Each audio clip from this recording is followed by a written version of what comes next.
नमस्कार। प्रारंभ पर आप सभी का स्वागत है। मैं अवनीश। आज हमारे साथ एक बार फिर हैं व्यालोक पाठक जी। व्यालोक भाई को बहुत बहुत नमस्कार, बहुत बहुत स्वागत है आपका। सभी को जय सिया राम।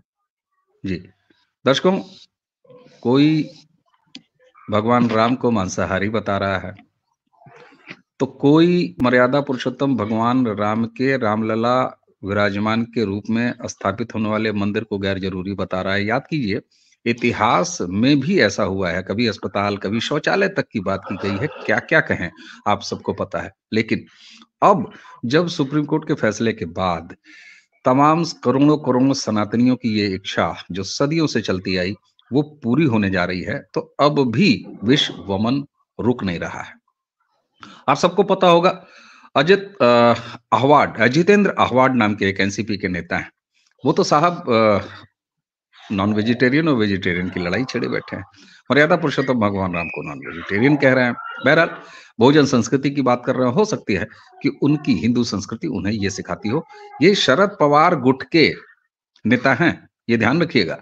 इसलिए अगर कोई उछल के ये कहे कि ये एनसीपी तो कूद के अब भाजपा के साथ है, तो ऐसे लोगों को अपने मुंह पे, अपनी जबान पर कंट्रोल रखना चाहिए। इसलिए मैं इन्वर्टेड कामों में जानकारी दे रहा हूं विशुद्ध सामान्य ज्ञान की कि ये शरद पवार के साथ हैं।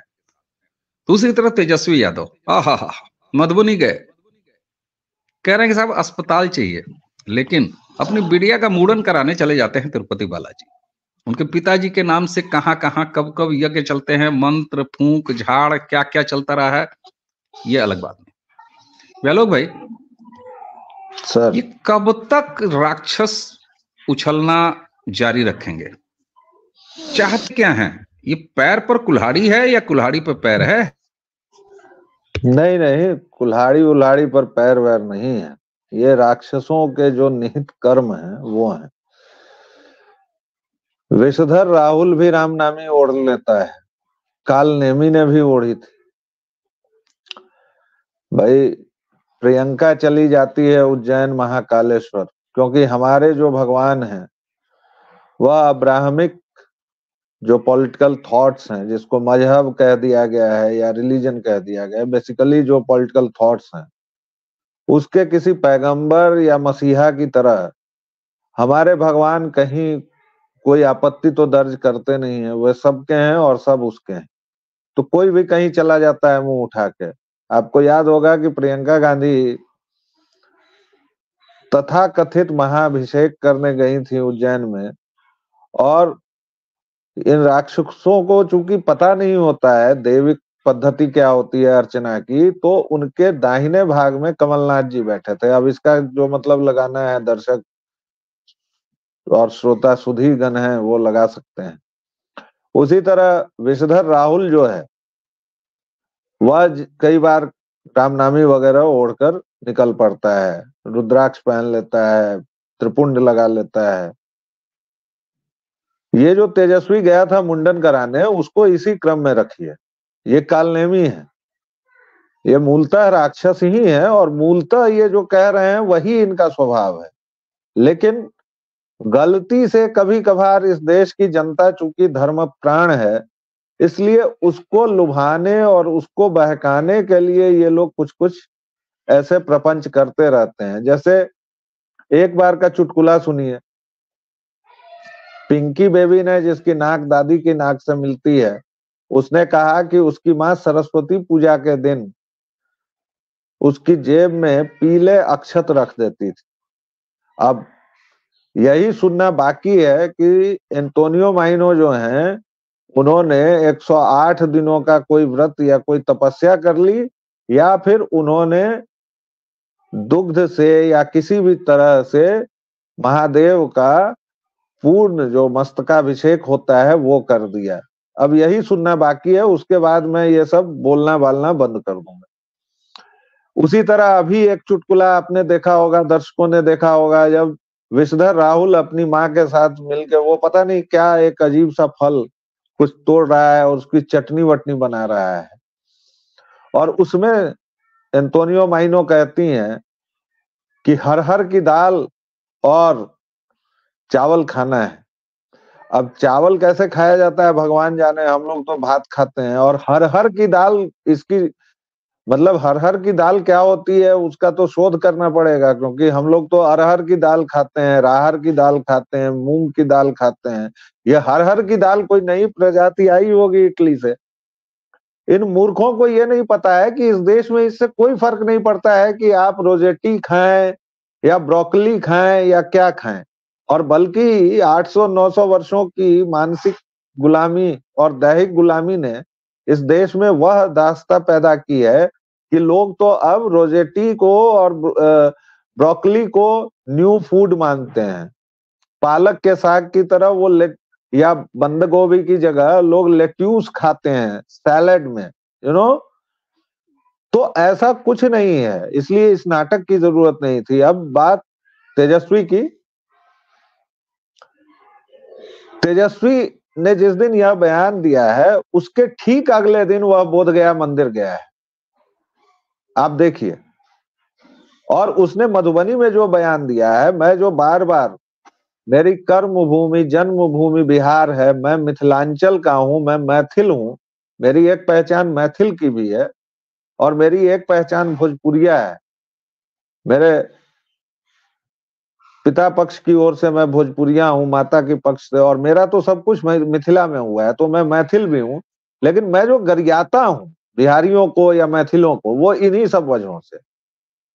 अगर उसी वक्त मधुबनी मैथिलों का गढ़ है और वहां जाकर यह 8वीं फेल, घोषित अपराधी, सजाशुदा क्रिमिनल, जिसका बाप चारा चोर है, जिसके माथे पर कोर्ट की मुहर है कि तुम चारा चोर हो, जो अयोग्य है चुनाव लड़ने से, इससे अधिक क्या हो सकता है तुम्हारी चोरी का। ये अब वो रिकवरी कैसे होगी, कहां होगी, वो सरकार जाने।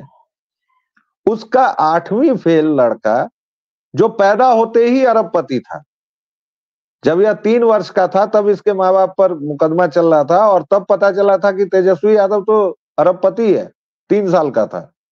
वह व्यक्ति मैथिलों के गढ़ में जाकर श्री राम मंदिर के बारे में, श्री राम जन्मभूमि मंदिर के बारे में यह बकवास करता है कि पैर कटेगा तो कहां जाओगे। और मैथिल इसको बिना जूता चप्पल लगाए छोड़ देते हैं। वहीं कोई मैथिल हिम्मत करता है और एक जूता ही उछाल देता है। भाई तुगलक कुमार पर तो उछाले गए हैं जूते, तो अगर उछाल देता तो भी मैं प्रसन्न रहता। एक तो इसको सुनने लोग जाते हैं, मतलब तेजस्वी यादव को आप क्यों सुनने जाएंगे और कैसे सुनने जाएंगे ये मुझे नहीं पता। हाँ, बिहार की 50% जनसंख्या अभी भी गरीबी रेखा के नीचे है, तो हो सकता है कि 500 रुपए या 1000 रुपए पर लोग बुलाए जाएं, तो उनसे मैं इत्तेफाक रखता हूं, ठीक है। लेकिन इसका कुछ तो इंतजाम होना चाहिए था। आप देखिए कि यह कितना बड़ा कालनेमी है।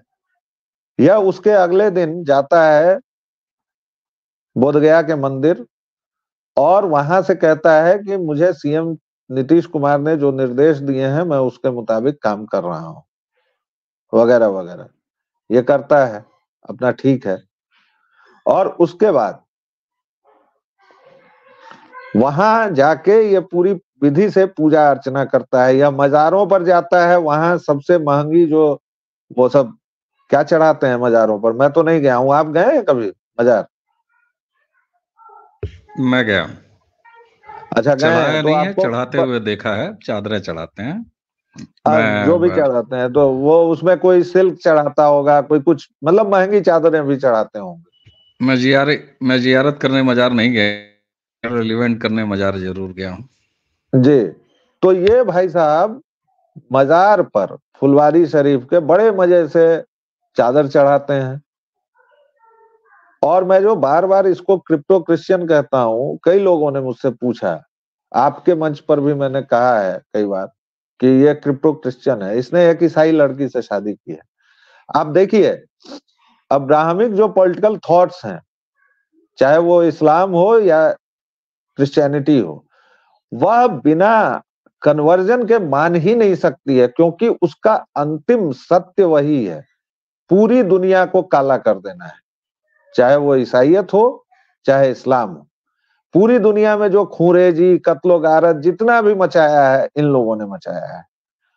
और पूरी दुनिया में अगर कहीं से सुलह की, शांति की, अमन की कोई उम्मीद कहीं से नजर आती है तो वह सनातन से ही आती है। और इसीलिए आप देखिएगा कि पूरी दुनिया में लोग धीरे धीरे सनातन की ओर उन्मुख हो रहे हैं, सनातन की ओर लोगों का रुझान बढ़ रहा है। जी। अच्छा भाई आलोक भाई, तेजस्वी ने जो कुछ कहा, खैर तेजस्वी का क्या है क्या नहीं है, आपने लगातार ये चीज इस्टेब्लिश की है कि न सिर्फ वो सनातन से घृणा करते हुए नजर आते हैं, बल्कि उनका खुद निजी मामला है। क्रिप्टो क्रिश्चियनिटी की बात आपने जो बताई वो पब्लिक डोमेन में है, सबको पता है।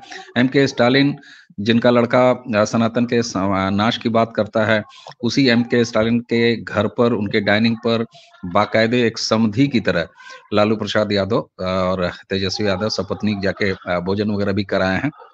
ये सारी बातें ठीक है, लेकिन तेजस्वी के इस सनातन विरोधी और घृणित बयान के साथ ऐसा नहीं है कि केवल आरजेडी खड़ी है।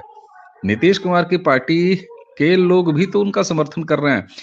अब मैं एक चीज पूछता हूं सर, अयोध्या राम की भूमि है, मिथिला से हमारी जानकी आती है, नैहर है साहब, और बाल रूप ही सही, जन्मभूमि चूंकि जन्मभूमि का मंदिर है तो बाल रूप में है, लेकिन अपने दामाद की इतनी बड़ी बेइज्जती। और आपने पहले ही कह दिया कि कम से कम आपको मैथिल समाज से ये उम्मीद थी कि एक पत्थर तो तबीयत से उछालो यारो। क्या हो गया है बिहार के इस प्रबुद्ध समाज को? मैं सांस्कृतिक रूप से बात कर रहा हूं। आखिर सांस्कृतिक रूप से तो आप धनी हैं, चलिए आप आर्थिक रूप से विपन्न हो गए, आप पलायन के लिए त्रस्त हैं, मजबूर हैं, आप बाकी सब कुछ, सांस्कृतिक चेतना भी, उसका भी विलोप हो गया है। नहीं, देखिए, सांस्कृतिक चेतना का विलोप नहीं हुआ है। और मैं अभी भी मानता हूं कि जो भी बिहारी 30 वर्षों में, भाई साहब, हमने कश्मीरियों का कत्लेआम हुआ, हमारा कत्लेआम नहीं हुआ, ऐसा कहना भी मैं नहीं चाहता। हमारी 3 पीढ़ियां उजाड़ दी गई साहब, पिछले 30 वर्षों से लगातार, ज्यादा से 1985-86 से जो दौर शुरू हुआ और 90 में जो बिल्कुल अपने चरम पर पहुंचा, तो हमारी 3 पीढ़ियां और 4 करोड़ बिहारी, भाई साहब, 12 करोड़ बिहारियों की जनसंख्या है, 4 करोड़ बाहर रहते हैं हमारे जैसे, लात जूता खा के, कटाक्ष सहकर, व्यंग्य सहकर। उसी स्टालिन के राज में भी हमारे मजदूर लोग जाते हैं, उसी पंजाब में जाते हैं, महाराष्ट्र में जाते हैं। बावजूद इसके सांस्कृतिक चेतना विलुप्त नहीं हुई है, इसलिए कि अभी आपको कुछ दिन पहले हम लोगों ने उस पर बात भी की थी, श्यामा माई मंदिर प्रकरण पर। तो वहीं के लोगों ने विरोध किया और उसमें कोई राजनीतिक समर्थन नहीं था। बिल्कुल। और बिल्कुल यहाँ के लोगों ने वो समर्थन किया और उससे उन लोगों ने उस तुगलकी फरमान को वापस करवाया। चेतना तो है, समस्या ये है कि चेतना वाले लोग कितने हैं और कहाँ हैं, और कितनी सारी इतने हमले हो रहे हैं। जैसे तेजस्वी और उसकी पार्टी ने ठीक वही काम शुरू किया है जो यूपी में अखिलेश और उसके गुर्गे कर रहे हैं। जैसे यहाँ का एक फतेह बहादुर है, यूपी का स्वामी प्रसाद मौर्य है। इन दोनों को खुले तौर पर कहा गया है कि सनातन विरोधी बातें करो। अच्छा, आपने जो पहले बताया जनता को, दर्शकों श्रोताओं को, कि एनसीपी का वो फलाना धड़ा है, ये भी मेरे ख्याल से बताने की जरूरत भी नहीं है, क्योंकि जिसको, देखिए, हम लोगों के साथ इतनी दिक्कतें हैं ना, हम लोग छिद्रान्वेषी भी बहुत हो गए हैं, हिंदू सनातनी, और हम लोग बहुत सारी चीजें गलत भी करते हैं। तो अब कुछ लोग आज अचानक आप देखिएगा कि वो जो डेंगू मलेरिया कोरोना वाला पार्टी का बेटा है, वो नाबदानी कीड़ा, वह आज गया था या कल प्राइम मिनिस्टर से मिलने, तो उसकी फोटोज आज वायरल कर देंगे कि देखिए देखिए पीएम इससे मिल रहे हैं। अरे भैया, वो भारत के पीएम हैं, उनको मिलना पड़ेगा, क्योंकि तमिलनाडु की जनता ने उसी नाबदानी कीड़े को चुना है। वो क्या कर सकते हैं इसमें? और आपके यहाँ प्रजातंत्र है। अगर 200 साल पहले की बात होती तो क्या फतेह बहादुर हो या स्वामी प्रसाद मौर्य हो या कोई हो, शिवाजी वाला उपाय कर नहीं दिया जाता क्या? अब वो नहीं किया जा सकता है, और सनातन वैसा है भी नहीं। सनातन बिना किसी दबाव के, बिना किसी इसके अपनी जड़ें फैलाता है, वह फैलता रहता है। ठीक है, हम पूरी दुनिया से एक छोटे हिस्से में सिमट आए, लेकिन हम सिमट आए हैं। आपने पूछा कि सांस्कृतिक चेतना का क्या हुआ, वह मैंने बताया। आपने कहा कि ये लोग चाह क्या रहे हैं, ये लोग, आप अब अंग्रेजी में मैं उस शब्द को कहूंगा, क्योंकि हिंदी का तुरंत एकदम समतुल्य शब्द मुझे नहीं मिल रहा है। डेस्परेट हो गए हैं, इनको समझ में ही नहीं आ रहा है कि कैसे सत्ता को बचाया जाए, कैसे मोदी को हटाया जाए। क्योंकि आप देखिए, ये केवल राम मंदिर नहीं बन रहा है, केवल मोदी इस देश के प्रधानमंत्री नहीं है। प्रधानमंत्री आते हैं जाते हैं, मोदी का युग भी खत्म होगा भाई। ऐसा थोड़े है कि वो चिरंजीवी हैं, 7 चिरंजीवियों में एक है, नहीं है। वो भी बीमार पड़ेंगे, अटल जी भी बीमार पड़े, अटल जी भी गए, तो ऐसा होगा। लेकिन आपने किस प्रधानमंत्री को देखा था साहब कि त्रिपुंड लगाए हुए, भगवा ओढ़े हुए और ये किए हुए पूरी दुनिया में घूम रहा है? G20 कर रहा है मर्दे, तो राजघाट तो ले जा रहा है, लेकिन धीरे से पटका जो पहना रहा है वो देखिए क्या कर रहा है। आप देखिए जरा मंडपम जो बना है, लोग कह रहे हैं कि यहाँ इतना पैसा लगा दिया जी। अरे भैया, कितनी मेट्रो सर्विसेज शुरू हुई हैं इस देश में, वो तुमको पता है क्या? 14 के बाद कितने हजार किलोमीटर सड़कें बनी हैं, वो पता है? कितने एयरपोर्ट्स बने हैं, वो देख लो। बिल्कुल ठीक बात है।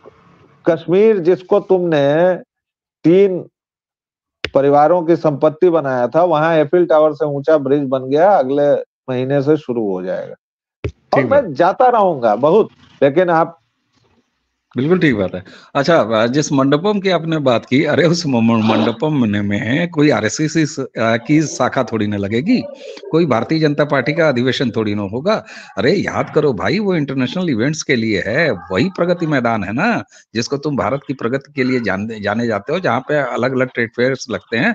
तो खैर, ये जो आपने छिद्रा निवासी वाली चरित्र की बात की ना, वाकई इसमें शायद मैं भी शामिल हूँ, उसमें गाहे बगाए आप भी शामिल हो जाते हैं, जिसमें गाहे बगाए हम जी, सब, भाई हम उसी समाज को रिप्रेजेंट कर रहे हैं जहां पर छोटे छोटे प्रतीकों को का छिद्रान्वेष। अरे भाई, कहने वाले तो श्री राम मंदिर की तराशी और उनमें लगने वाले पत्थर, उनके लगने वाले डिजाइन, जिसको मैं कभी कभी ब्यालोक भाई कहता हूं कि पाखंडी शुद्धतावादी, ये पाखंडी शुद्धतावाद से ज्यादा कुछ नहीं है। और जब हमारा सनातन इस तरह का व्यवहार रखता हो कि जिसमें सब शामिल हैं, तो ऐसे में अच्छा, एक चीज अंत में निश्चित रूप से ये एक ही, क्योंकि देखिए ऐसी घटनाएं इतनी ज्यादा हो रही हैं, ऐसे बवाल इतने ज्यादा हो रहे हैं, ऐसे जहर भरे बयान इतने आ रहे हैं, तो हमें लगता है कि लाख दुखों की एक दवा के नाम पर अगर हम उसका मूल कारण समझे, तो जो आपने कह दिया कि डेस्परेट, ये जो डेस्परेशन, अब जैसे कहते हैं ना कि आए हाय अब सहा नहीं जा रहा है, अरे तेरी तो अब तो कुछ कर लें। ये वही है कि जब दरवाजे पर कोई शुभ हो रहा हो, तो उस गांव घर मोहल्ले की वो टोनहीन और वो कुढ़न भरा परिवार जो अंदर मुहर्रम मनाने की इच्छा रखता हो और अंत तक चाहता हो कि कोई विघ्न आ जाए, एक चीज पूछ के इस वीडियो को समाप्त करने की आपसे आगे चाहूंगा, आपके जरिए। कहीं मैं जो देख रहा हूं और मेरे मन में बात आ रही है कि ये बार बार इस तरह के माचिस की तीलियों को जलाकर फेंकना, ये कहीं ऐसा तो नहीं है कि बहुसंख्यक हिंदू जनमानस जो कि अपने आराध्य राम के मंदिर को आते हुए देख रहा है, विराजते हुए देख रहा है, उनको भड़काने का प्रयास है कि कहीं कोई उठा के लात जूता और कहीं ना कहीं 2-4 थप्पड़ कोई मारना शुरू कर दे? ये बिल्कुल वही प्रयास है। और मैं अब इसको कंक्लूड करता हूँ। हमारे बचपन में क्रिकेट जब खेला जाता था, तो हमारे मोहल्ले में एक थे, थोड़े उनको रंगदार किस्म के, जो रंगदार नहीं होते हैं उस किस्म के, तो उनको खिलाने से लोग डरते थे। दोनों टीमें, तीनों टीमें, जितनी टीमें थी, तो वो जाते थे और कहते थे खेलेंगे। जब टीमें नहीं खिलाती थी, तो वो सुबह सुबह अपने छोटे भाई के साथ जाते थे और पूरे पिच पर जगह जगह विष्ठा कर देते थे, घेर देते थे। फिर जब शाम में टीम में पहुंचती थी तो देखती थी कि ये क्या काम है, और वो वहां खड़े रहते थे तो पता लोगों को रहता था। फिर उनको कहा जाता था कि भाई खिलवाएंगे, आओ इसको साफ करो, तो वही बड़े मजे से वो अपने भाई के साथ लग के और उसको साफ भी करते थे, समतल भी करते थे और ये भी करते। तो ये सारे लोग वही विष्ठा करने वाले हैं, और मैं आपको बताऊं कि इनको खेलने को नहीं मिलेगा, और ये लोग लगातार इस प्रयास में हैं कि 22 जनवरी से पहले और उसके बाद चुनाव के दौरान यह देश किसी तरह आग की लपटों में घिरे। क्योंकि विषधर का बयान याद कीजिए, उसने कहा था कि बारूद है और पेट्रोल है और हम माचिस की तीली लेके घूम रहे।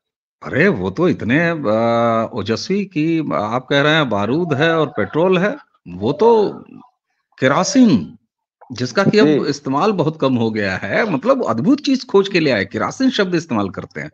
इसकी भी हमने प्रारब्ध के अपने एक अतिथि के साथ बात किया था, तो उन्होंने गजब एंगल दिया था। वो वीडियो हम हो सकता है कि डाल दें इस डिस्क्रिप्शन में, कि राहुल गांधी केरोसिन शब्द कहां से खोज के लाए और क्यों खोज के लाए।